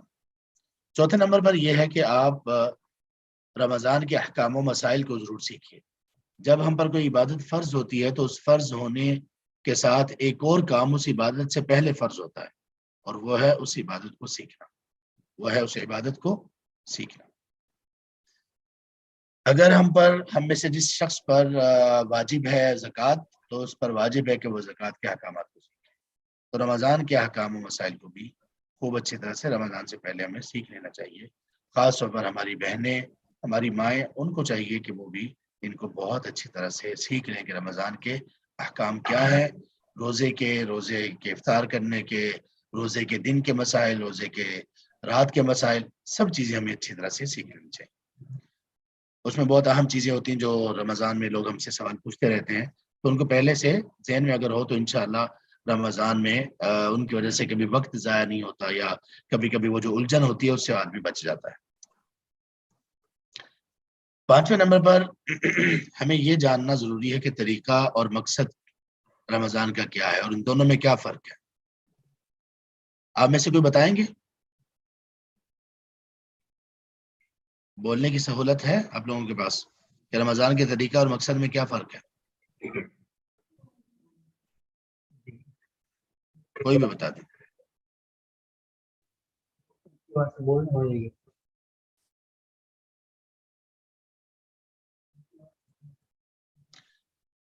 جی چلیے میں بتاتا ہوں. تو بتا رہے ہیں؟ نہیں ابھی سیکھنے لگے نا. جی ٹھیک ہے، انشاءاللہ سیکھنے کے لیے پوچھ رہا تھا. دیکھیے رمضان کے طریقہ اور مقصد میں فرق کرنا اس لیے ضروری ہے، اس کو سمجھنا اس لیے ضروری ہے کہ یہ وہ ایک پوائنٹ ہے جس کی وجہ سے لوگ رمضان کو ایک رسم کے طور پر گزار دیتے ہیں اور ان کو پتہ نہیں چلتا، رمضان آتا ہے گزر جاتا ہے. نہ پہلے کوئی شوق ہوتا ہے رمضان کو گزارنے کا، رمضان تک پہنچنے کا، نہ رمضان کے گزرنے کے بعد کوئی اداسی ہوتی ہے کہ یار کوئی مہینہ چلا گیا. بالکل ایک رسم کی طرح، ایک عام روٹین کی طرح آتا اور چلا جاتا ہے. یہ کیوں ایسا ہوتا ہے؟ اس لیے ہوتا ہے کہ ہم اس کی اہمیت فضیلت کے متعلق آگاہ نہیں ہوتے، ہمیں اس کی قدر کا اندازہ نہیں ہے، اور دوسرے کہ طریقے اور مقصد میں ہم فرق نہیں کرتے. رمضان کو صبح سحری کرنا ایک وقت تک اور اس کے بعد کھانے پینے وغیرہ سے رک جانا اور شام کو افطاری کر لینا، یہ روزے کا طریقہ ہے. یہ روزہ نہیں ہے، یہ روزے کا طریقہ ہے، یا یہ روزے کا مقصد نہیں ہے. اللہ کا جو مقصود ہے روزے سے،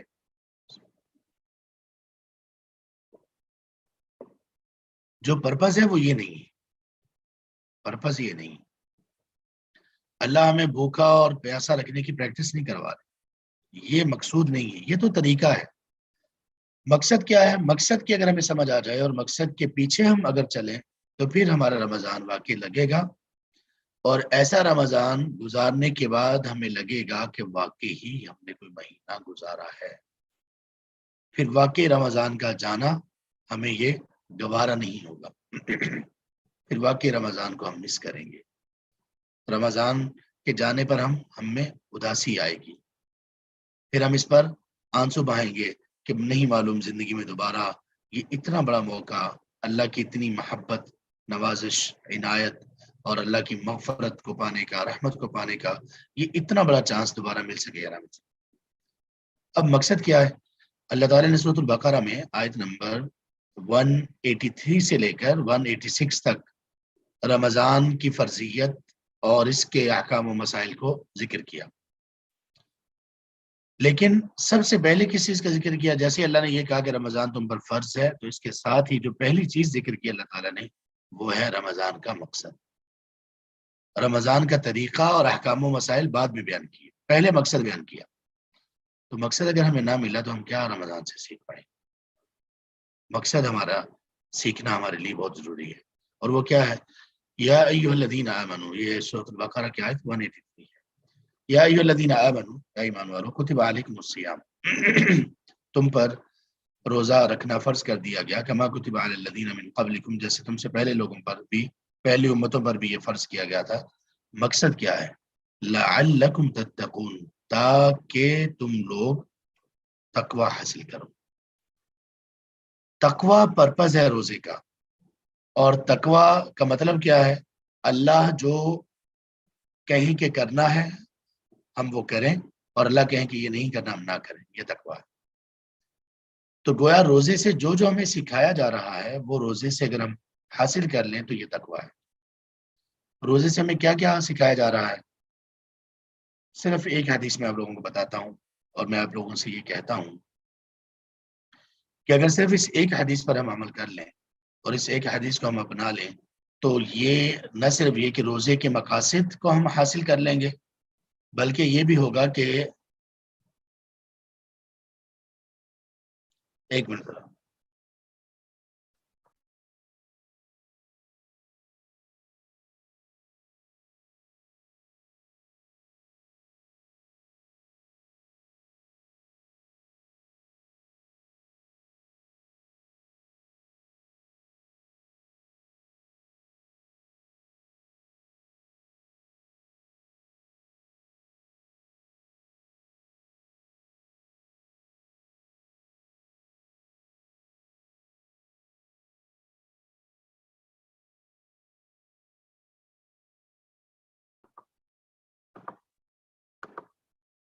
جی، تو روزے سے نہ صرف یہ کہ ہمیں مقصد مل جائے گا، بلکہ ہم اپنی پرسنالٹی کو ڈیولپ کر لیں گے۔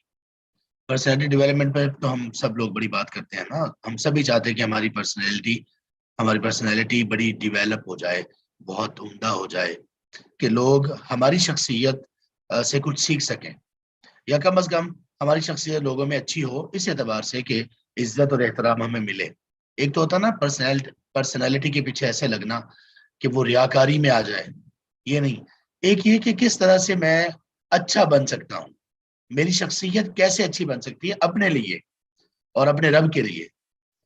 تو اس میں ایسی ایک حدیث میں آپ کو ایسے سنانے جا رہا ہوں، اگر اس پر ہم عمل کر لیں، اس میں 3 باتیں صرف اگر عمل کر لیں تو ہماری پرسنالٹی ڈیولپ ہو جائے گی، ہماری پرسنالٹی لوگوں کے نزدیک بھی ہم معزز ہو جائیں گے، اور اللہ کے نزدیک بھی ہم معزز لوگوں میں شامل ہو جائیں گے۔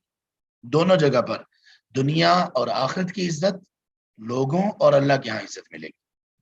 یہ حدیث ہے صحیح بخاری میں۔ آپ صلی اللہ علیہ وسلم نے اس حدیث میں ہمیں، آپ یوں کہہ لیجئے کہ 3 باتیں ہمیں سکھائی ہیں۔ لمبی حدیث ہے، اس کا ایک ٹکڑا یہ ہے صحیح بخاری کا۔ آپ نے فرمایا کہ اذا کان یوم صوم احدکم، جب تم میں سے کسی کا روزہ ہو، فلا یرفث، وہ بری باتیں، ولگر باتیں نہ کرے، ولا یسخب، اور شور شرابہ نہ کرے۔ شور شرابہ نہ کرے، شور شرابے میں مطلب لڑائی جھگڑا کرنا، آوازوں کو بلند کرنا، یہ نہ کرے۔ اور فَإِذَا سَابَهُ فَإِن سَابَهُ أَحَدٌ أَوْ قَاتَلَهُ، اگر اس کو کوئی برا بلا کہے، گالی گلوچ کرے اس کے ساتھ، یہاں تک کہ بات پہنچ جائے ہاتھا پائی تک، تو وہ صرف جواب میں یہ کہے انی صائم، میرا روزہ ہے، میں روزے سے، بس۔ یہ حدیث یہیں تک آپ کے سامنے میں نے رکھی۔ اب آئیے یہ تین باتوں میں ہمیں کیا سکھایا گیا۔ پہلے نمبر پر ہمیں سکھایا گیا زبان پر کنٹرول، دوسرے نمبر پر سکھایا گیا آواز پر کنٹرول، تیسرے نمبر پر سکھایا گیا نفس پر کنٹرول۔ مجھے بتائیں کہ جس بندے کی زبان پر جس کو کنٹرول حاصل ہو جائے، کیا لوگ اس کی عزت کریں گے یا نہیں؟ جس بندے کی زبان سے کسی کو تکلیف ہی نہیں، بلکہ اس بندے کی زبان سے سارے لوگ ہی خوش ہیں، اتنا خوش اخلاق ہے، اتنا پیارا ہے، اتنا بہترین ہے اس کا رویہ اور اخلاق کہ سبحان اللہ سب لوگ خوش ہیں اس سے۔ یہ کب ہوگا؟ جب زبان پر کنٹرول ہوگا۔ اس لیے کب اس کی زبان سے لوگ خوش ہوں گے؟ کہ جب وہ اپنی زبان سے کسی کو بھی تکلیف ہی نہیں دے گا۔ تو اللہ سبحانہ وتعالیٰ کے رسول صلی اللہ علیہ وسلم نے یہ بتایا کہ دیکھو روزے کی حالت ہو تو تم نے کوئی ولگر بات نہیں کرنی، زبان پر کنٹرول کرنا ہے۔ اس میں سب سے پہلے تو آتی ہیں بری باتیں، بےہودہ باتیں، اور دوسرے نمبر پر سارے گناہ ہی بےہودہ باتیں ہیں، غیبت، چغلی، بہتان درازی، اسی طرح کسی پر الزام تراشی کرنا، اور اس طرح کی تمام چیزیں اس میں آ جاتی ہیں، تمام چیزیں۔ تو کہا کہ روزے میں آپ نے پریکٹس یہ آپ کو کروائی جا رہی ہے کہ دیکھو زبان کی حفاظت کا تو پہلے ہی آپ کو حکم دیا گیا تھا، اب پریکٹیکل کرو، اب زیادہ توجہ کے ساتھ کرو کہ اپنی زبان پر کنٹرول حاصل کرنا۔ روزے میں کوئی بری چیز نہ دیکھنی ہے، نہ سننی ہے، نہ اس پر بات کرنی۔ روزے کے علاوہ بھی یہ چیزیں ممنوع ہیں، لیکن اس میں خوب غور کرو۔ اور جو دوسری بات ہے جس میں یہ کہا گیا کہ آپ نے اپنی آواز بھی کنٹرول کرنی ہے، یسخب کا معنی ہوتا ہے شور کرنا۔ ایک شور شرابہ یہ کہ جب کسی سے جھگڑا ہو جائے تو بلند آواز سے ایسے بولنا، ایک یہ ہے۔ اور دوسرا یہ ہے کہ جب آدمی ویسے عام طور پہ بھی کسی سے بات کرے تو بہت چلا کر بولنا، یہ دونوں کام نہیں کرنے ہیں۔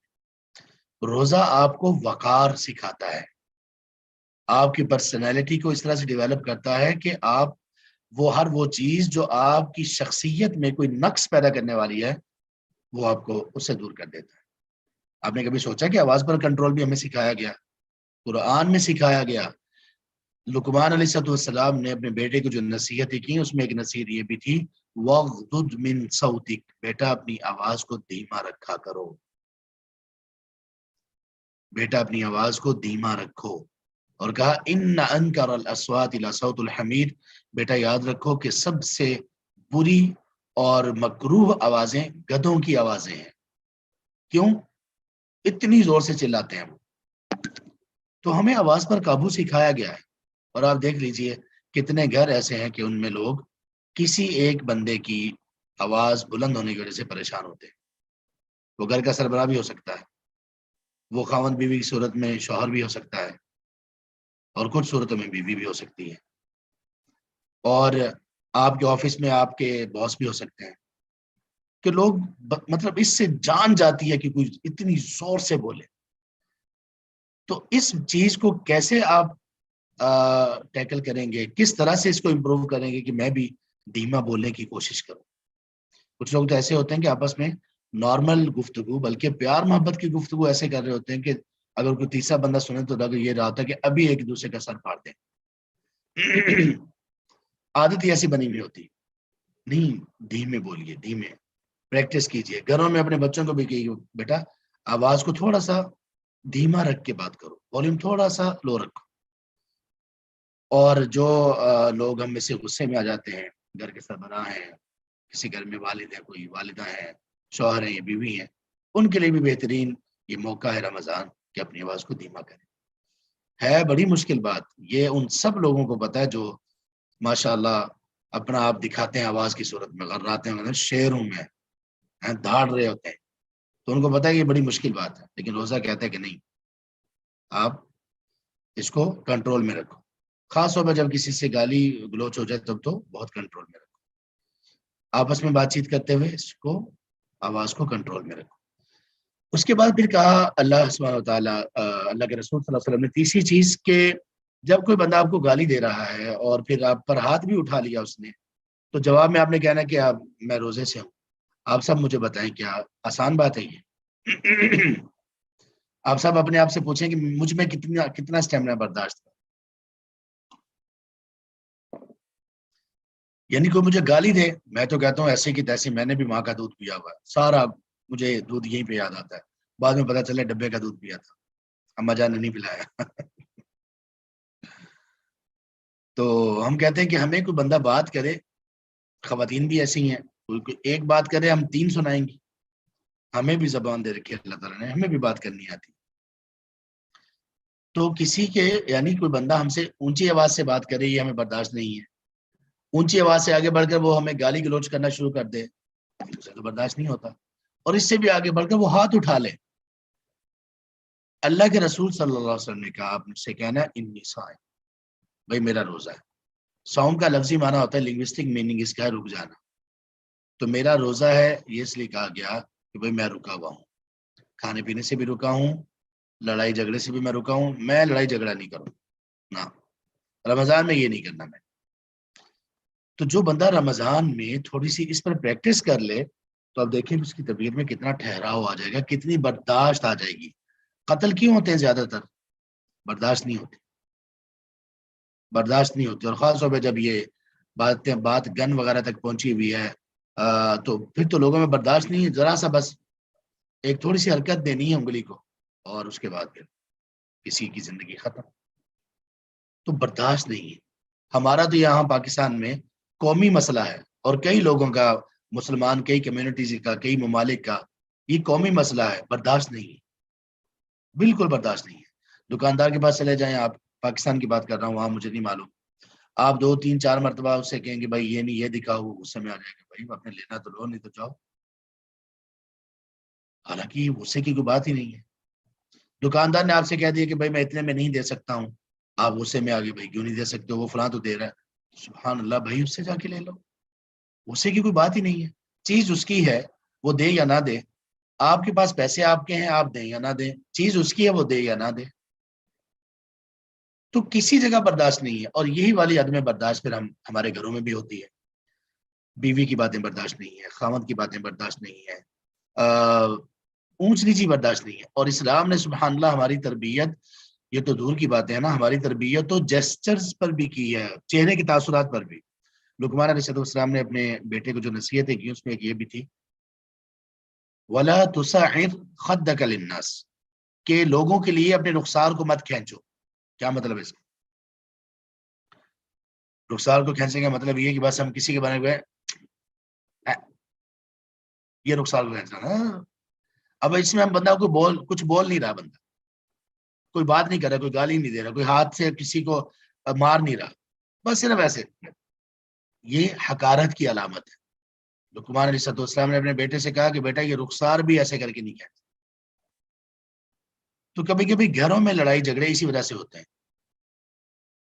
خاوند یا بیوی آپس میں کوئی ان کی لڑائی فائٹ نہیں ہو رہی ہوتی، بلکہ کیا ہوتا ہے بس رخسار یا اوپر نیچے ہو رہے ہوتے ہیں، اور اسی سے کام خراب ہو جاتا ہے کہ یہ چیزیں ہمیں کنٹرول کرنی۔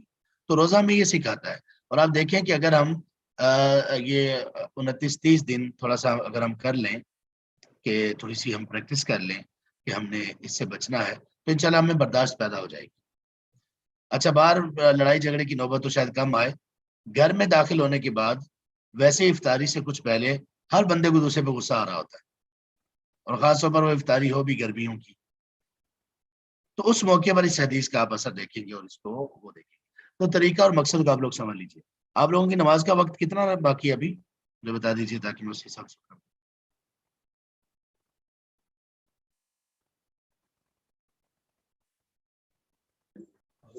آدھے گھنٹے آدھا گھنٹہ؟ آدھے گھنٹے سے جی ٹھیک ہے۔ اچھا، چھٹی چیز ہے رمضان سے پہلے کی، وہ ہم نے یہ کرنے کی تراویح کا اہتمام، وہ اصل میں یہ دوبارہ سے لکھا گیا، یہ آپ کے وقت مرتب کرنے میں بھی آ سکتا ہے۔ تراویح کا اہتمام ضرور کریں، آپ مسجد میں جا کر کریں تو زیادہ افضل معلوم ہوتا ہے، بے شک گھر میں کریں، لیکن پورا مہینہ 29 یا 30 راتیں پوری کی پوری آپ نے قیام نہیں چھوڑنا کسی صورت میں، مرد حضرات کے لیے خاص طور پر۔ اور 7ویں نمبر پر ہم نے کیا کرنا ہے، عید کی تیاری، عید کی شاپنگ رمضان سے پہلے پہلے کر لیجئے۔ عید کے لیے جو سلوانا ہے، جو لینا ہے، بچوں کی شاپنگ، اپنی شاپنگ، رمضان میں پورے مہینے کی شاپنگ، خوراک وغیرہ، فوڈ، سب کچھ عید سے پہلے لے آئیے۔ اس بندے نے اپنے رمضان کی قدر نہیں کی جو بندہ رمضان کے آخری عشرے میں، آخری راتوں میں، جو سب سے افضل ہے، سال کی سب سے افضل راتیں رمضان المبارک کے آخری عشرے کی راتیں ہیں، اس میں وہ بندہ بازاروں کے چکر لگا رہا ہے، سوٹ لے رہا ہے، یہ لے رہا ہے، بوٹ لے رہا ہے، اور شاپنگ میں لگا ہوا ہے، اور قیمتی وقت ضائع کر رہا ہے۔ یہ آپ لوگوں نے نہیں کرنا، یہ ہم نے نہیں کرنا۔ سب چیزیں پہلے پہلے کروا لیجیے۔ رمضان میں صرف آپ ہوں، آپ کا رب، باقی جو کام جس کے بغیر چارہ نہیں وہ کریں، جاب واب آپ کی ہے، کام شام میں، باقی ان چیزوں پہ ٹائم نہ ضائع کریں، ان چیزوں پہ ٹائم نہ ضائع کریں، پہلے ہی لے لیں۔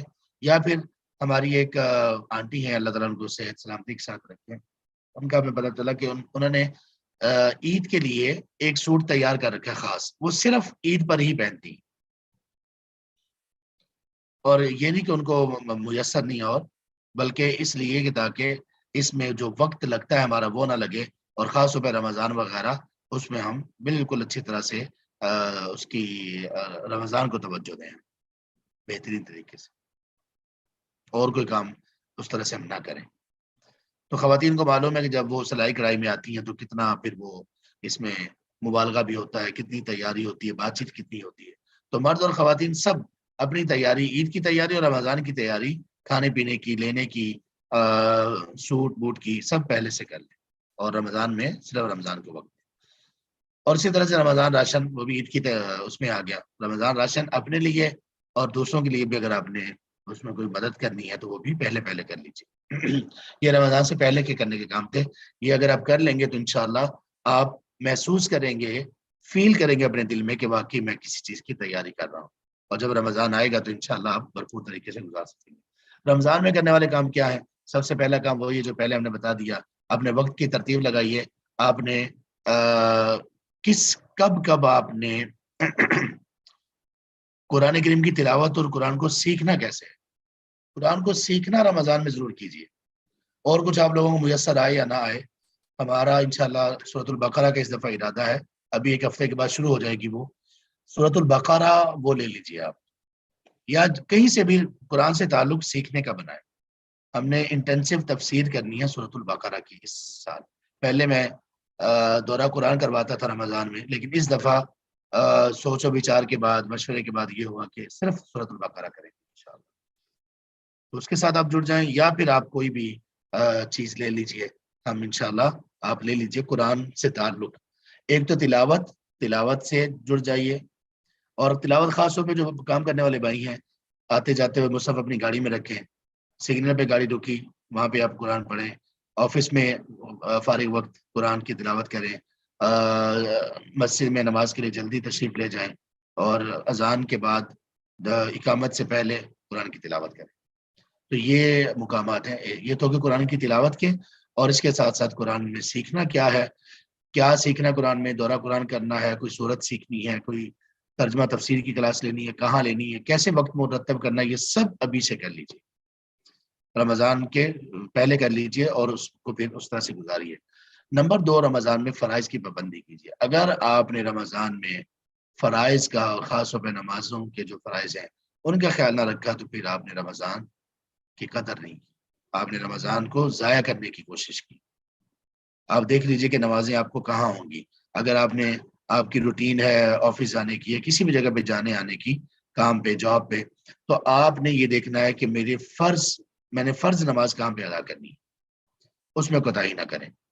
اور تیسرے نمبر پر نوافل کا بھی اہتمام بہت کریں. نماز کے پہلے اور بعد کی سنتوں کا ایسا اہتمام شروع کریں کہ وہ رمضان کے بعد بھی چلتا رہے. تلاوت قرآن کا میں آپ کو بتا چکا ہوں. اور نمبر 5، صدقہ خیرات کی خاص طور پر اس کا خیال. سب لوگ، یہاں تک کہ جو اسٹوڈنٹس ہیں، یہاں تک کہ جو گھر میں بچے ہیں نا، وہ بھی صدقہ خیرات کریں. ہم لوگ یہ سمجھتے ہیں اسٹوڈنٹس نمبر 1، نمبر 2 مولوی حضرات، اور نمبر 3 خواتین. یہ گھر کی جو خواتین ہیں، یا وہ جو اسٹوڈنٹس ہیں جن کی بھی شادی نہیں، وہ خواتین، وہ ہماری بہنیں، بچیاں، وہ یہ سمجھتے ہیں کہ ہم نے تو خرچ نہیں کرنا ہوتا، ہم کون سا بھی کماتے ہیں، یا ہماری کون سا بھی شادی ہوئی ہے. نہیں، آپ کو جیب خرچ مل رہا ہے نا، آپ اس میں سے خرچ کیجیے. اور ہمیں اپنے بچوں کی تربیت بھی ایسے ہی کرنی چاہیے. بچوں کو اگر آپ کچھ پیسے دینا چاہتے ہیں تو آپ جتنا دینا چاہتے ہیں اس سے زیادہ دیجیے، اور ترغیب دلائیے کہ اللہ کی راہ میں بھی خرچ کرو.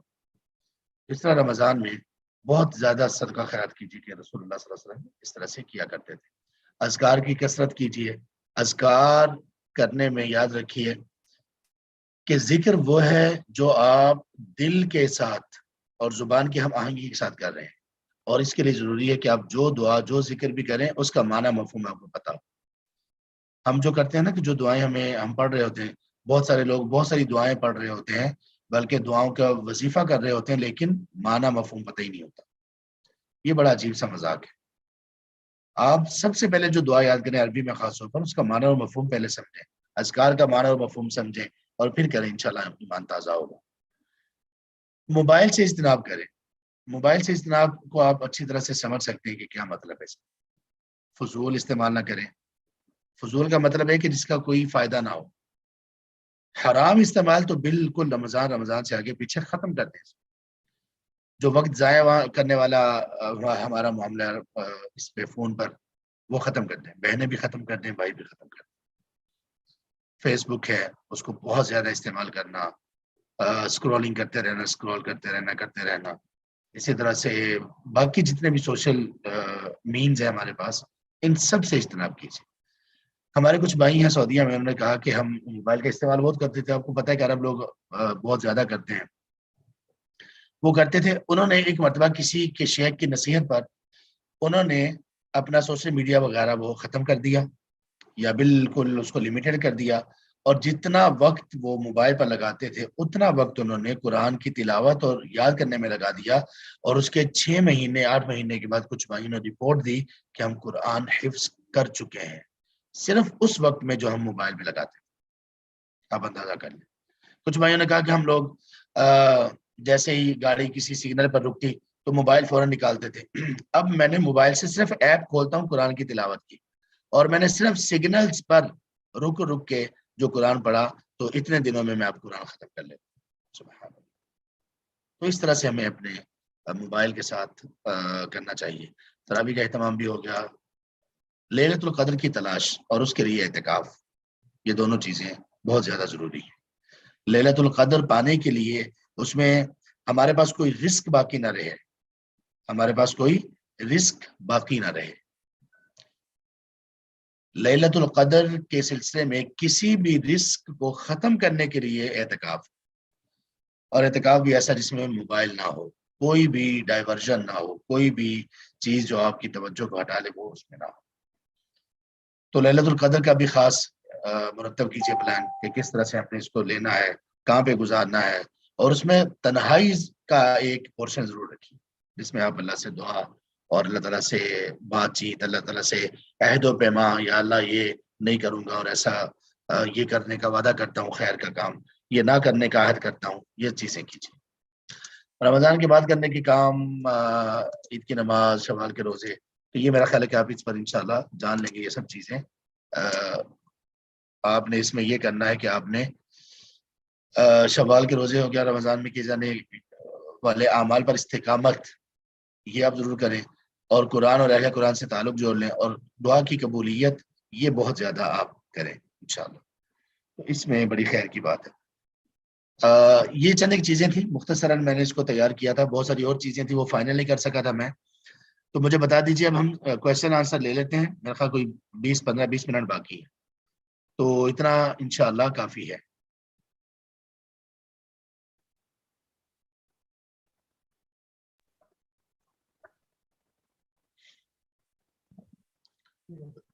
یہ اصل میں کافی لمبی تھی یہ ہماری پریزنٹیشن.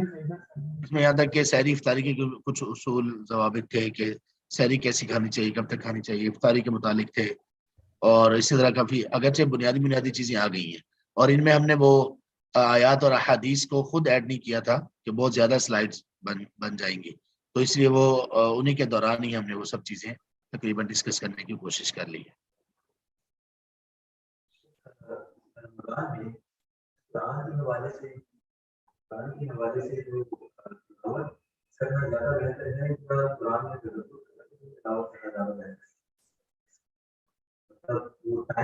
ہمارے پاس مثال کے طور پہ 4 گھنٹے ہیں، ہم اتنا ٹائم صرف تلاوت کو دیں اور اتنا ٹائم اس کو سمجھنے میں لگائیں.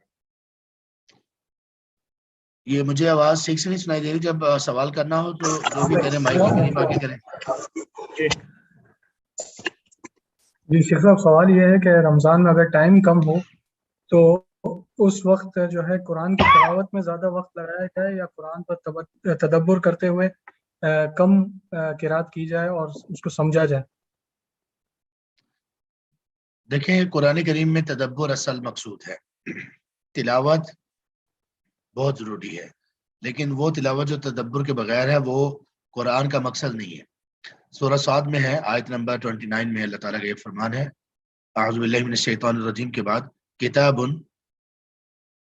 انزل الیک مبارک، کتاب انزلناہ الیک مبارک لیدبروا آیاتہ، کہ ایک ایسی عظیم کتاب ہم نے آپ کی طرف نازل کی ہے اور وہ اس لیے نازل کی ہے کہ لوگ اس کی آیات میں تدبر کریں. یہ پرپز ہے قرآن کے نزول کا، اور تلاوت بھی ضروری ہے. تو اب اس میں یہ کیجئے کہ اگر آپ قرآن کریم کو سیکھ چکے ہیں تو پھر اس کی تدبر سے تلاوت کرنا یہ زیادہ اہم ہے. تدبر کے بغیر تلاوت آپ زیادہ کریں اور تدبر کے ساتھ آپ کم تلاوت کر لیں، یہ زیادہ بہتر ہے. اسی کو ہی ہمیشہ ذہن میں رکھیں کہ اصل مقصود وہ تدبر ہے. اور اس میں بھی جیسے میں نے آپ سے کہا کہ قرآن سیکھنے کی کوئی کوشش ضرور کریں. یہ بھی ایک کوشش ہے کہ ہم خود قرآن کریم کے معنی اور مفہوم پر تدبر کرتے ہوئے اس کی تلاوت کر لیں، یہ بھی ٹھیک ہے، لیکن اس کو باقاعدہ سیکھنا یہ ضروری ہے، اہم ہے. تو آپ کے سوال کے مطابق زیادہ ضروری ہے کہ آپ تدبر کریں، بے شک تلاوت آپ کی کم ہو جائے. یا یہ بھی آپ رکھ سکتے ہیں کہ آپ بہت زیادہ تدبر کے لیے ایک پیج رکھ لیں اور تلاوت اس کے علاوہ آپ کرتے رہیں، یہ بھی کیا جا سکتا ہے. جی